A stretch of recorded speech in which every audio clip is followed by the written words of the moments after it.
Welcome to American Gypsy Podcast. I am your host, Gypsy, and today we have a special guest, Carmen Theobald. She is the founder of Horse Sense North, a coach, facilitator, furrier, and a self-defense instructor. Welcome to the show, Carmen. Thank you so much for having me. It's a pleasure to be here. Pleasure to have you. Can you talk a little bit about your background and how you got started? Yeah, sure. So I grew up in Montreal and I was living really a city life in all kinds of ways. And my path took me in a direction I could have never imagined. I always loved animals. I loved horses, but I had very little contact with them. Didn't really know anything about them. But through a series of challenging and also important events, I ended up deciding to leave everything I knew behind and get on a bus and go volunteer on a farm. And that just kind of opened up all these doors in my life that I could have never even known existed, never mind chosen to walk through before all of that took place. So as you were mentioning, I wear a few different hats. I wear a few different have a few different roles in the work that I do, but it's all kind of under the dome of Horse Sense North. And I've worked with thousands of horses as a farrier, so that's someone who takes care of horses' feet. So I put shoes on horses, I trim their feet. I'm kind of like an unofficial foot doctor for them. And I take that learning with horses that I've done and translate it into the human world. So I do my best to be a bridge builder between the worlds of horses and humans so that we as people can be a little bit more horse like, because I think that can actually help us in a lot of ways if we're leaning a little bit more on the horse wisdom side of things. Can you talk a little bit about the event that kind of transformed you into this path? Yeah, for sure. So I just want to mention for you and for listeners that this story can be potentially activating. So just to take care, because I will be talking about a violent incident without too much detail, but nonetheless. Um, so I was studying social services at Dawson College, Montreal, and I really loved my program for many reasons. Um, I was going to school one day like any other day and I had this very long class. It was a 6 hour class. And that one day, we were scheduled to have lunch at noon. And this class was very precise for timing. But that day, we decided to do some extra presentations and we voted we could either go to lunch early or we could go to lunch late. And we voted as a class to go to lunch late. And that vote saved my life because as we were leaving, just as those presentations were wrapping up, I was quickly ushered back into my classroom by people who were panicking in the hallway.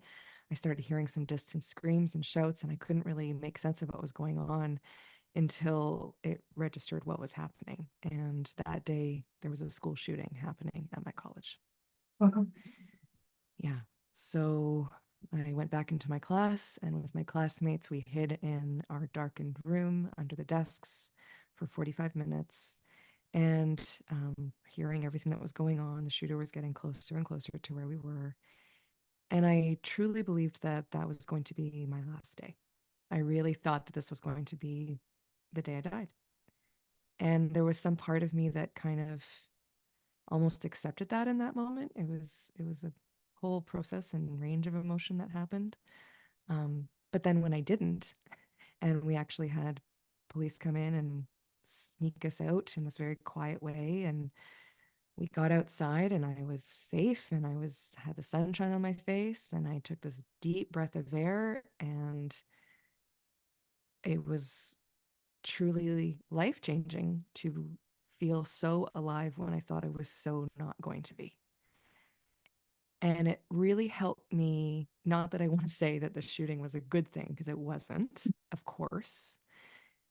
And it also pushed me to have what I now know is post traumatic growth. So we talk a lot about post traumatic stress, which is also a thing for sure.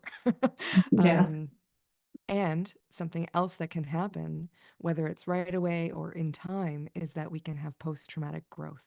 And what this experience really opened for me was that chapter where it really was like a catalyst event, something that really sped up my life journey, I believe, where I wouldn't have been able to access certain parts of me without coming so close to death in that moment, and where it really helped me reframe everything in my life, where it let me turn up the volume on what my inner true self was telling me and turn down the volume on all the doubts and pressures and expectations that society and family and people and everything and myself too were holding about what it meant to be a good person or to live well or to follow whatever path or just not even think about it but just go through the motions, right? So it helped turn down those voices and really turn up the volume on what my heart was telling me.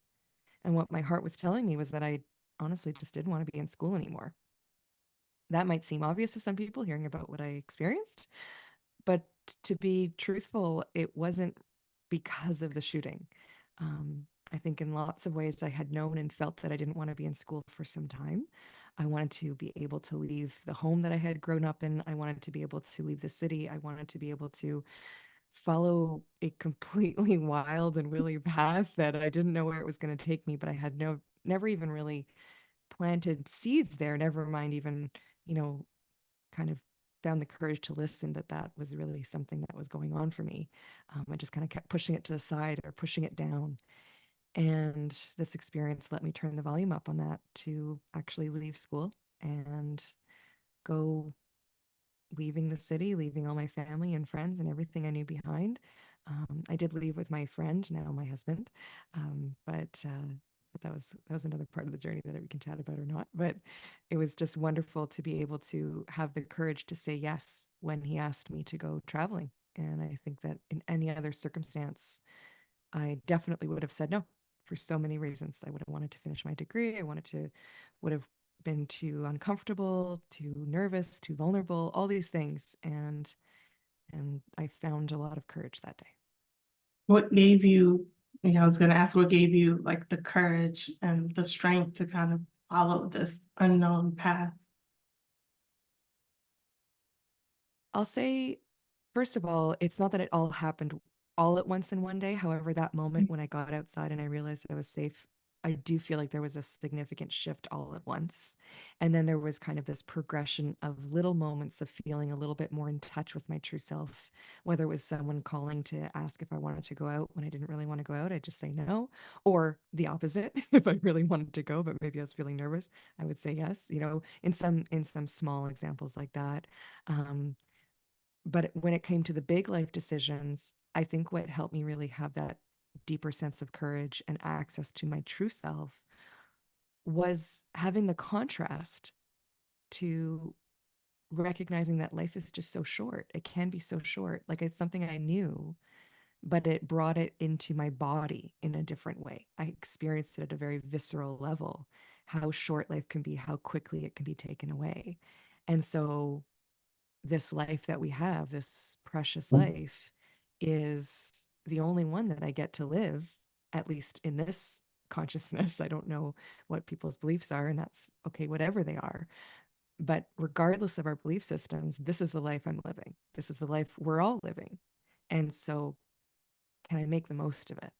And if I know that it can be taken away or be so short or whatever timeline I'm supposed to be on, can I really make choices that allow me to feel alive in a true way, not in someone else's version of what alive means, not in someone else's expectations of what my life should be or should look like, but in the one that's going to make my heart and my whole being feel the most connected to what I'm supposed to do, to who I am, to and supposed to is very loose here. Supposed to connected to what I know to be true inside of me, not supposed to according to anybody else.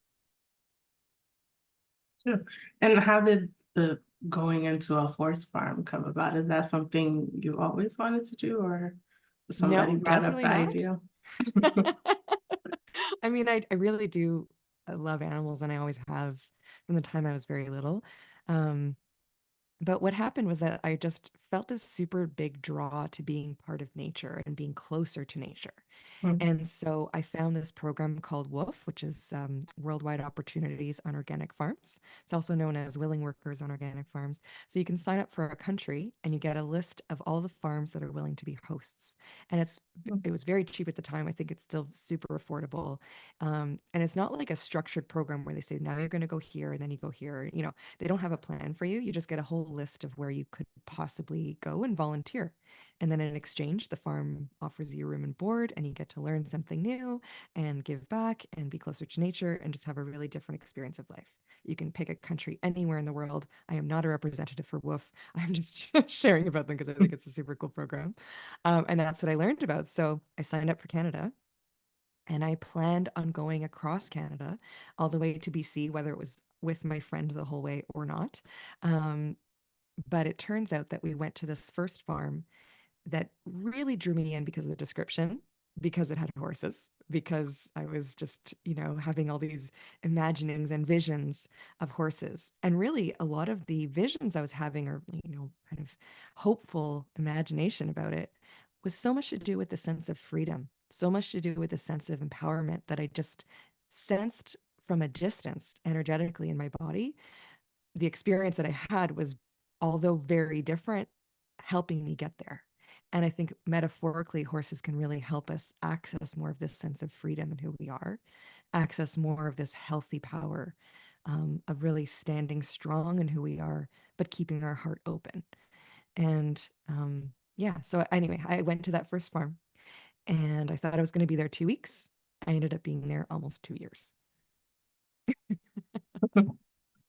What about the horse? What about the experience did you find healing? Because I think I heard you talk about um, hearing the horses eating, you found therapeutic.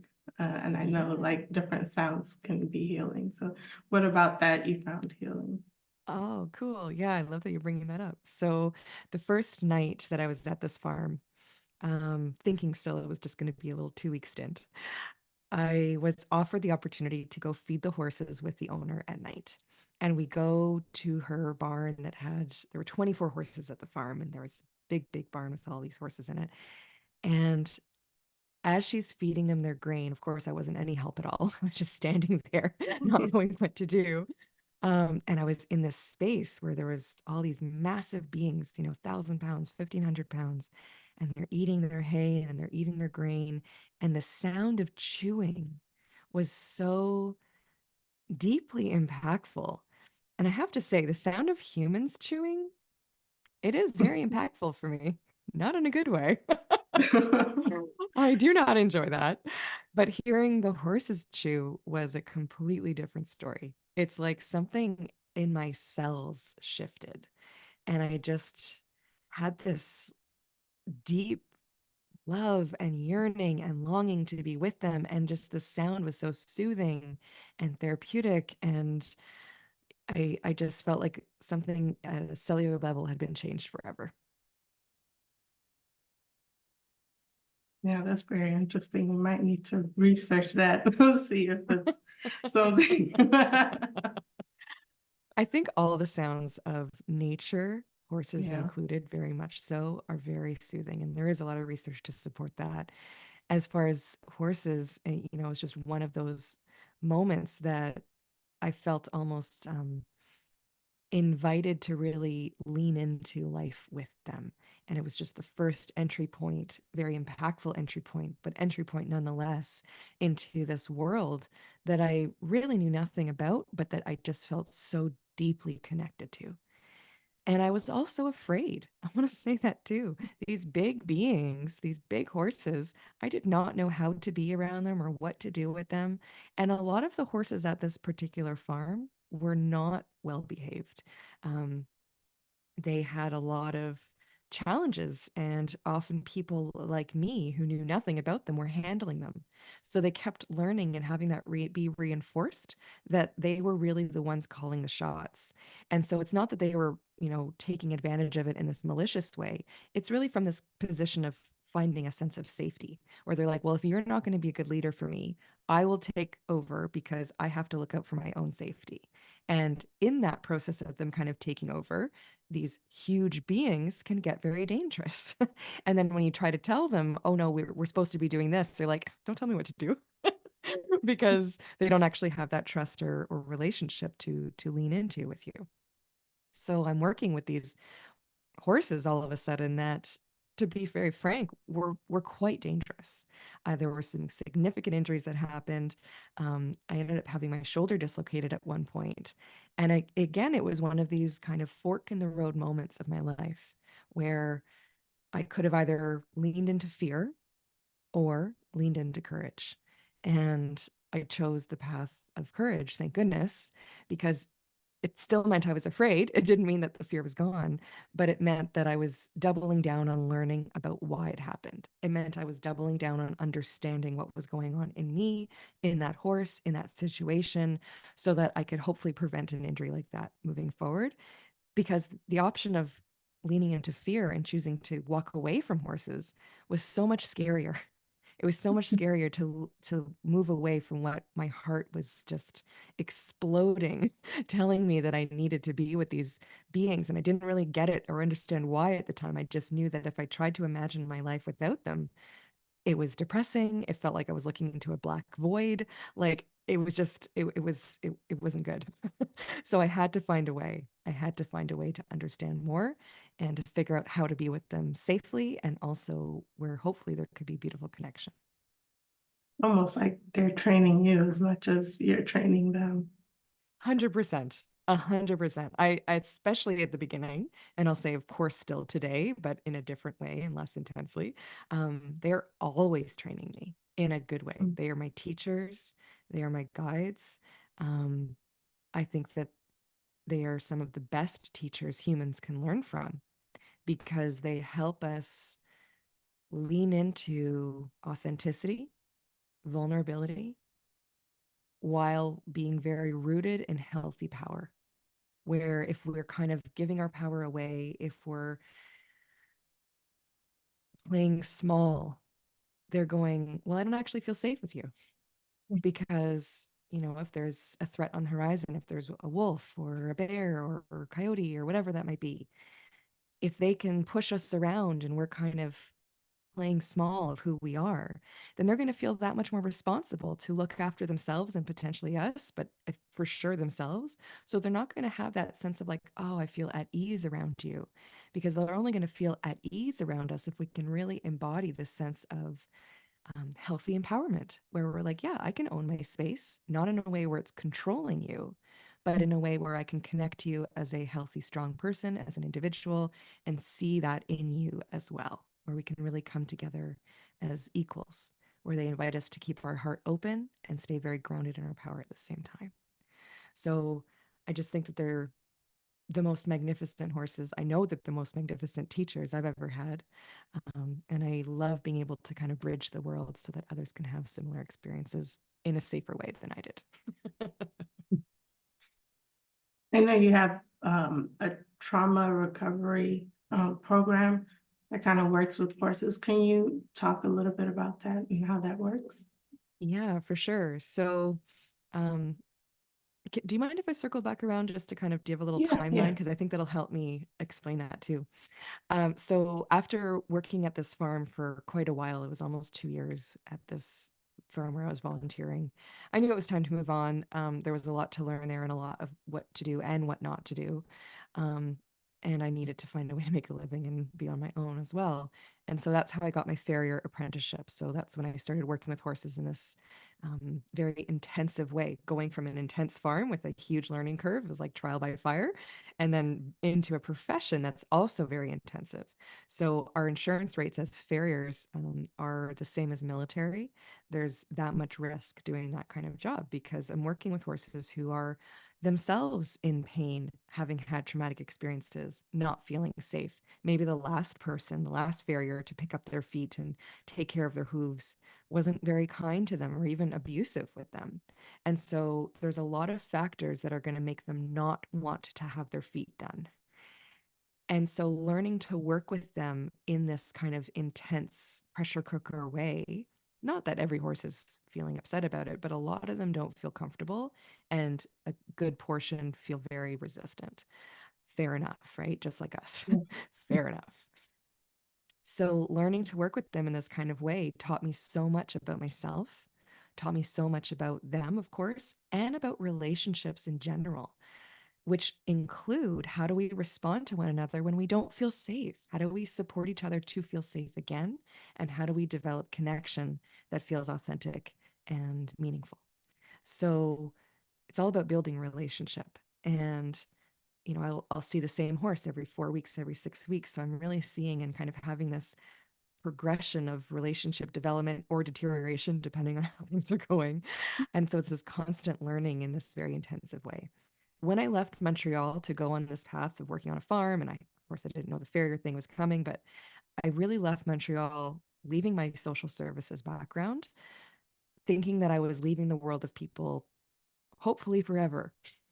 Like I'd interact with people as I needed to, but it was going to be other animal and creature and plant focused.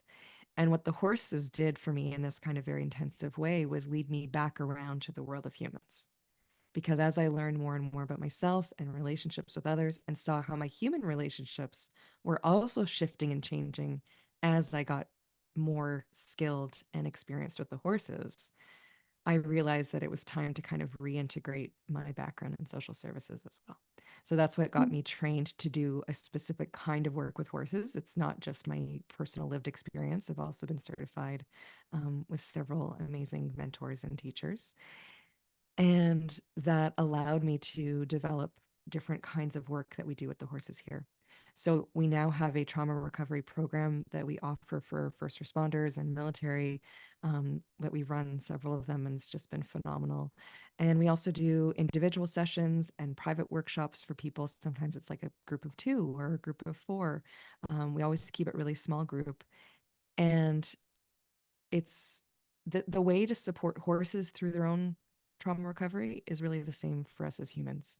And when you put both together, especially horses who have been through cycles of their own healing, where they've really come through their own lived experience, where they are able to be these examples of not only resilience, but what healing can look like, becoming whole again, what that can look like. They're exceptional teachers to help us do the same. And our herd that we work with at the farm, that's really all of them. They've all come from various kinds of difficult backgrounds and are all exceptional teachers to help us become more whole and embodied once again. So, whether we're talking about the trauma recovery program for public safety personnel, or whether we're talking about the trauma recovery work that we do alongside, whether it's a therapist in a session, or we have some addictions recovery centers that we work with, or an individual just coming wanting to explore something, not even necessarily coming for trauma and not talking about the story. We don't have to go into the story, but just having the experience of leaning into being a little bit more horse like, it can start to help open up the heart and shift how things are working in the body so that healing can happen. Funny, I went through a phase on YouTube where I used to watch a lot of, now I know what they're called, furriers, people that clean the hooves of horses. And I went through a pretty lengthy phase of that because I just found it so therapeutic for some reason, like watching someone like clean and restore it, because some of them were in really, really bad shape, like it should have been done months ago. And I found that so therapeutic. Like I felt relief when it, when it got restored and repaired. I don't know what you call it, but it's interesting. I love that. I feel the same. I mean, I love the noise. We're talking about noises earlier and how sounds Mm. can be very beneficial. I love the sound of the tools and I love the sound of the knife taking off bits of hoof, and I love the feeling of being able to help them in that way physically and to see their feet transform and find more balance over time. And really, what we're creating, if we're doing a good job as a farrier, is helping the horse have more balance in their foot. We're looking, yes, at biomechanics and all these things and nutrition and all kinds of factors that will influence the balance of that foot, which influences the balance of the whole horse. And I think for us in our healing journey, and I don't know if this is going to connect for you or not, but for me, I think about that a lot of, this kind of metaphor of finding balance within the self, where very often we can kind of swing really far one way or swing really far another, like whether that's trying to find a sense of control and really kind of asserting that in an unhealthy way on ourselves or our environment, or if we're swinging really hard into kind of more like appeasement and people pleasing, trying to just soften everything because we're trying to avoid conflict.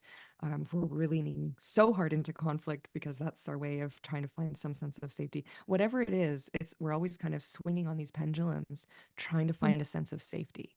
And it's not that we shouldn't have our assertiveness in conflict, and it's not that we shouldn't have that softness and that compassion, but when it swings too far in any direction, that's when we get into trouble. So can we find more of that balance again in who we are, that balance between keeping our heart open but still having a really good backbone and grounding, where it's not one or the other, but it's actually both at the same time in a balanced way? How it is sitting for you, like, what's your experience of hearing what I'm saying? Um, it's it's interesting. Like I know there's many different ways to heal, and I love that I'm hearing about a different um way to heal. But not just that, I do like your perspective even on how the horses train you as much as you're training them, which kind of leads into it's not just making you a better person, but it's also making you a better leader. So it's kind of teaching you leadership skills at the same time, which I do like that aspect. And I know spending time in nature is always healing.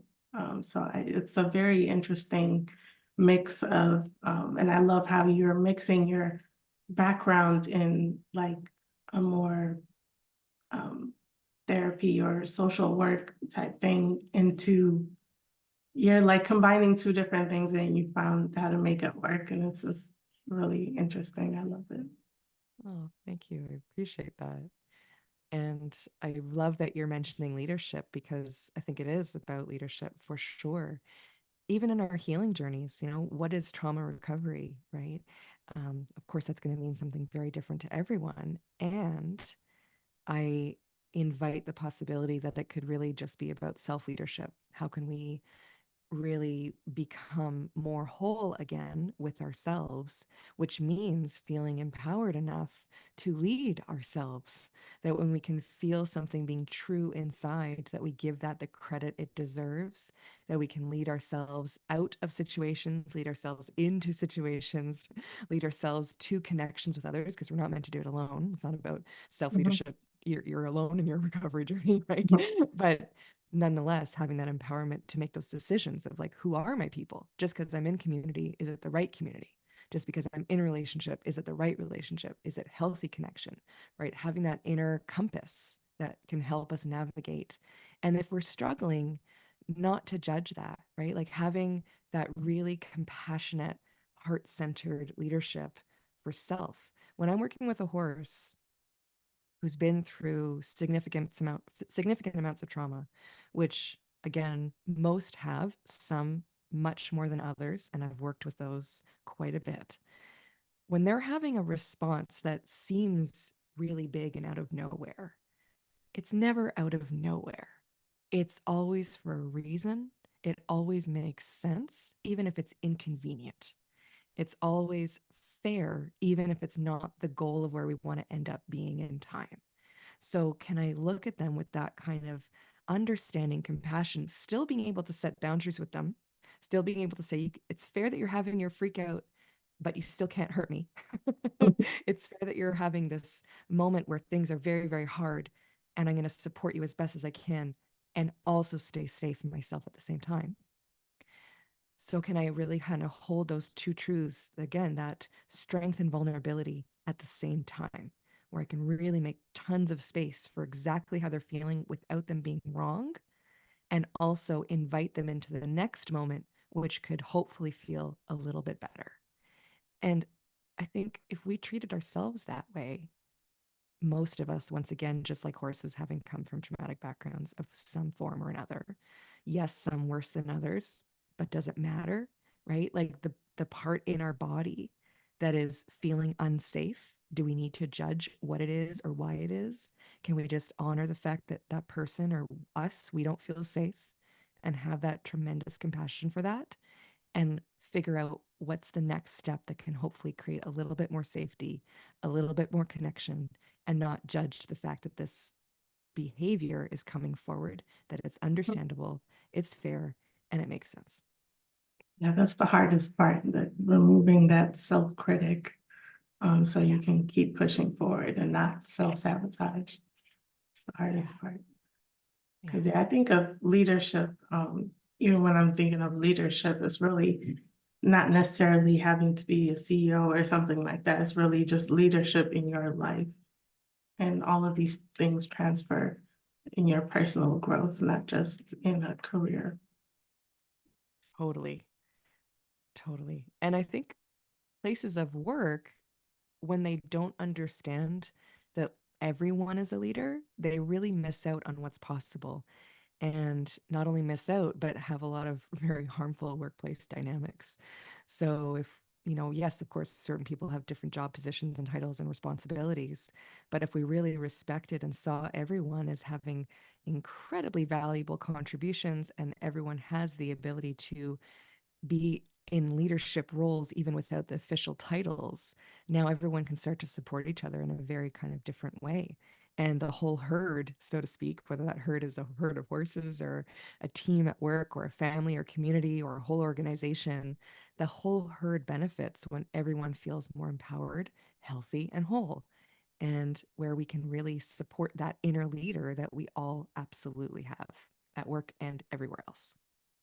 Exactly. Maybe I can actually share a story of working with a horse that kind of encompasses a lot of what we've been talking about. Would that be okay? Yeah. Okay. So, about a decade ago, I had an opportunity to work with this unbelievably beautiful, black, big, bold horse named Grace. Mm. And Grace came with a warning.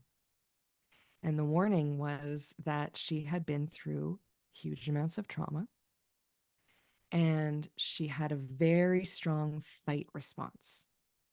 So, just like us, when we're feeling stressed or unsafe, we're going to kind of slide into different nervous system responses: fight, flight, freeze, that kind of thing, right? Or we're kind of like stuck frozen, maybe we're not able to move, or we're kind of like there but nobody's home, that's more freeze. Or fight or flight, right? And that doesn't always mean literally running away or literally fighting. That can be like a inner stance where it's kind of like we're trying to draw away. We're always thinking about where we can get out of the conversation, or the flight thing. Or remember, we have maybe more of an aggressive tone or something that's more of the fight. So with horses, it's very physical, it's very visual most of the time. And for Grace, her most worked muscle, so to speak, if we think of those different states in her body like a muscle, she had the most muscle mass in the fight response. So she was very quick to go into fight.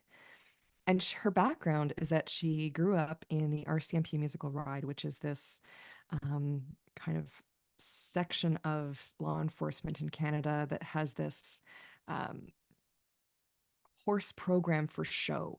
And, the RCMP, the Royal Canadian Mounted Police, it's an environment that would be heavy-handed and pretty rough for humans, never mind the horses. And in that particular program, it was just atrocious. I have heard so many stories about it. The horses have really suffered in this particular program, and Grace was in this. And a lot of the horses in that kind of program, and just like people, we tend to eventually go more into that freeze, like functional freeze. We're just going to kind of go with the motions and do what we got to do. Maybe occasionally have little freakouts, but like generally just kind of go with the flow. And I'm putting that in quotes for listeners because it's definitely not a flow, but just kind of trying to stay out of trouble, right? Trying to stay safe. Grace, very much a matriarch, very much a leader for other horses, deeply, deeply cares about other herd members. Some of the behaviors that I've seen her do in other herds of horses are unlike any horse I've ever come across, where she just has this sense of like being loving and responsible for everyone.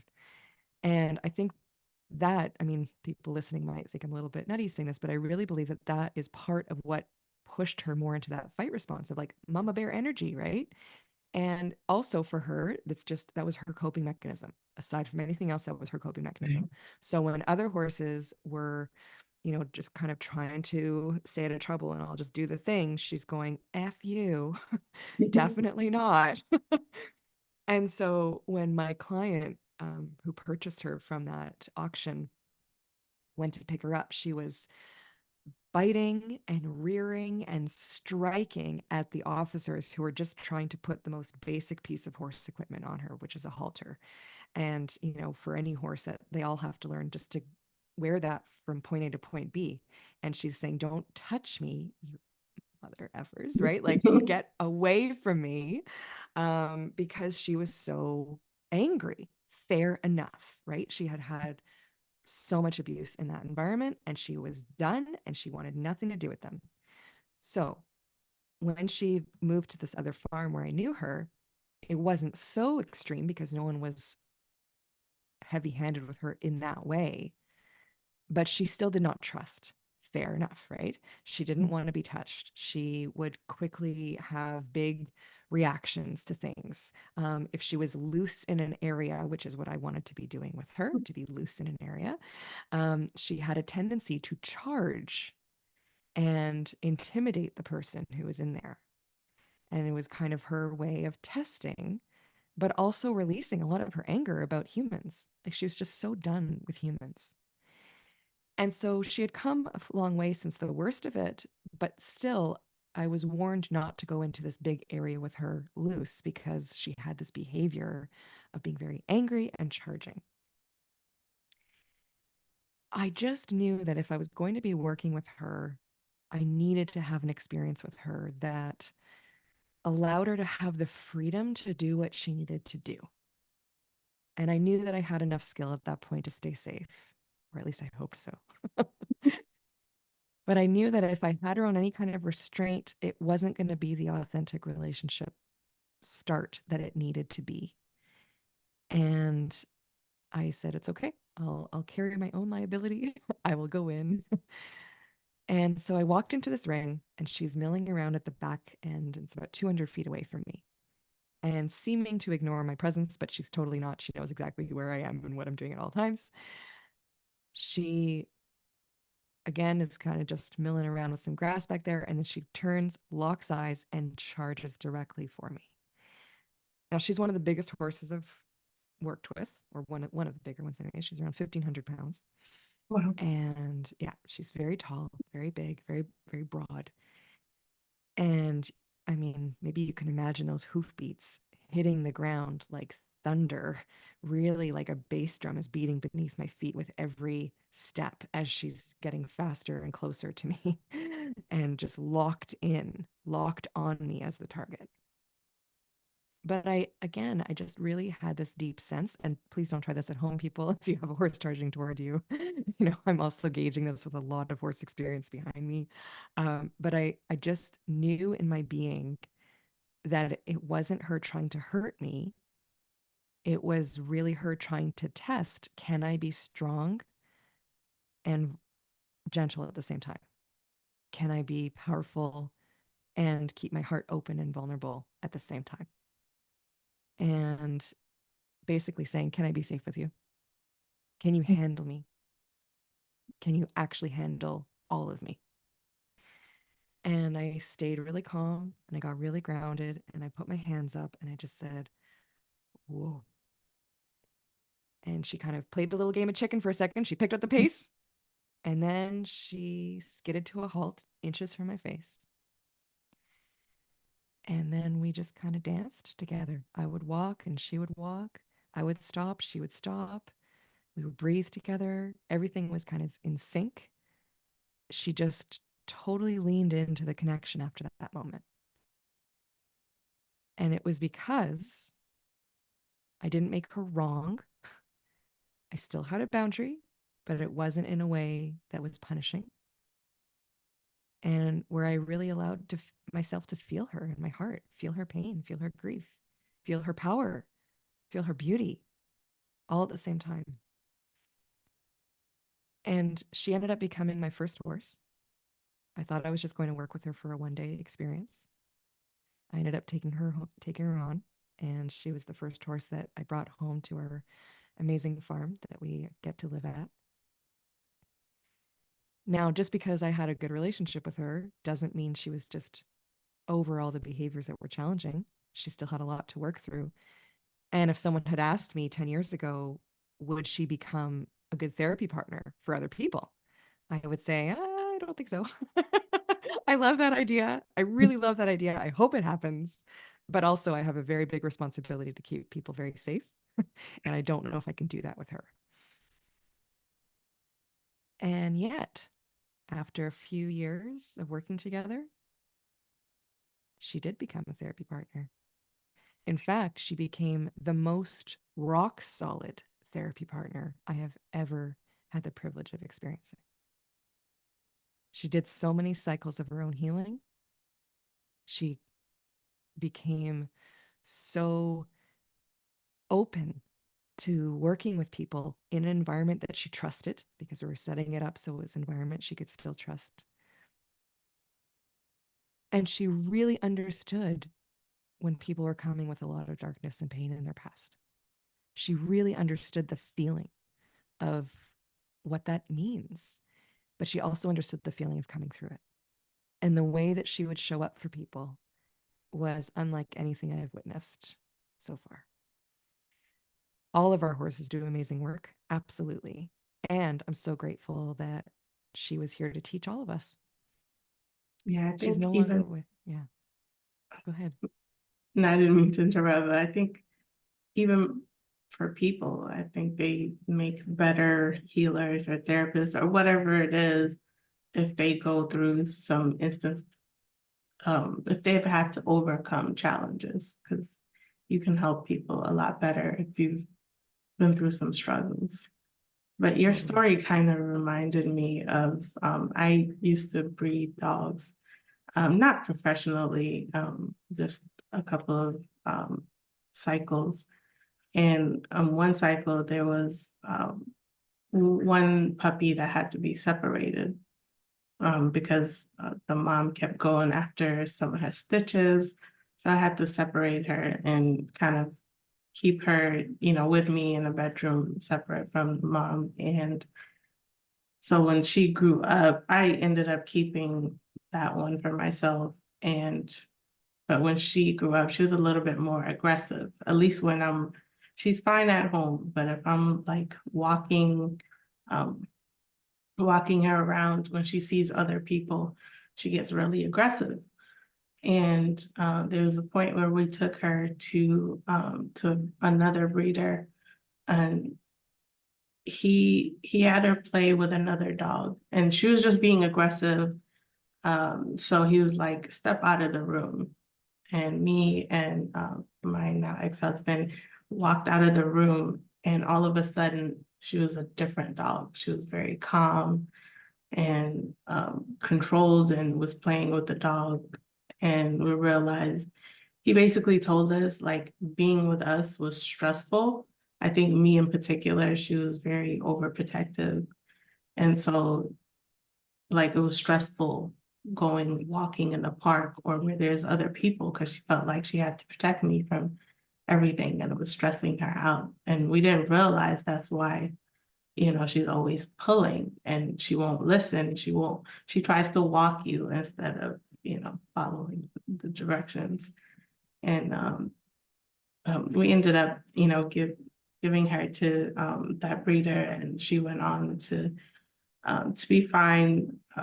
But it's interesting. We have similar stories, whereas I didn't realize that was what caused the issue. It was traumatic for her trying to be overprotective. Mm. Yeah, they sense everything, don't they? Yeah. They really do. And I think that there's a beautiful part to that too, where it's not just, not to say it wasn't stressful for her, but that also there's like a relationship that we're supposed to have with animals where they do help us and where we help them too, right? It's kind of that symbiotic nature, and we're just not meant to do it alone in our journeys of healing and growing. And sometimes that means not alone with other humans, and sometimes that means not alone with other animals. So to have a dog who, even though it had to kind of change form and change course, who really felt you and got you and supported you in a certain way at a certain time, that's really beautiful to hear. Yeah. Well, it's Yeah. been an amazing conversation, Carmen.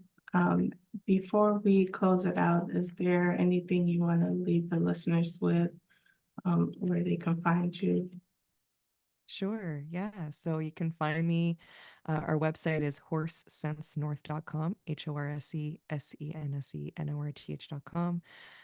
My handle for Facebook and Instagram and TikTok is at Horse Sense North. I'm on LinkedIn as Carmen Theobald. Um, and what I want to just share with listeners before we sign off is that there's always going to be something scary in life. Can we choose the thing that feels scary, but that actually helps us feel more alive and whole? So we're always choosing something hard. Which heart are we going to choose? So I really invite everyone to just kind of tune into their heart a little bit more and hopefully find a little bit of courage in that as well. Even to your fears. Yeah. Well, thank you, Carmen. Um, and for the listeners, thank you for listening. As always, you can find us on any podcast platform. If you want to be a guest, you can email americangypsy@gmail.com. And all of Carmen's information, as well as ours, will be in the description. Thank you for listening. Peace.